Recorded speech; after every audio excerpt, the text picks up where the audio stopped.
সংস্কারের নামে অন্তর্বর্তী সরকার যা করেছে প্রায় সকল ক্ষেত্রেই তা লক্ষ্যভ্রষ্ট হয়েছে এমন পর্যবেক্ষণের কথা জানিয়ে গবেষণা সংস্থা টিআইবি বলছে আমলাতন্ত্রের কাছে আত্মসমর্পণ করেছে সরকার।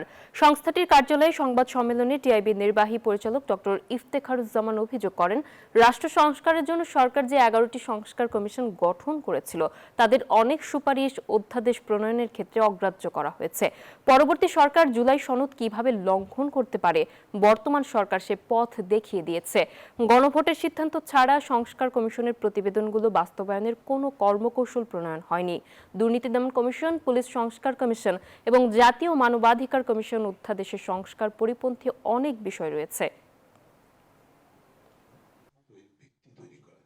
জুলাই সনদকে যুক্তিহীনভাবে লঙ্ঘন করে নেতিবাচক দৃষ্টান্ত স্থাপন করা হয়েছে পরবর্তী সরকারগুলোর জন্য।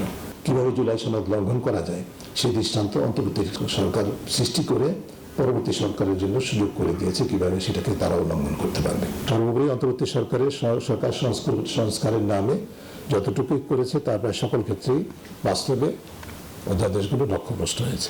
অপারেশনালি কোন কাগজটাতে সাইন করবে, কোন সিদ্ধান্তটা স্বাক্ষর দেবে, এটা কিন্তু ওই মন্ত্রী পরিষদ বা উপদেষ্টা পরিষদ আলটিমেটলি ডিসাইড করে না। অত্যন্ত ক্ষমতাবান ব্যক্তিগুলো আছে বা মহল আছে, তারা সিদ্ধান্ত করে যে কোন কমাটা রাখা যাবে, কোন দাড়িটা রাখা যাবে না।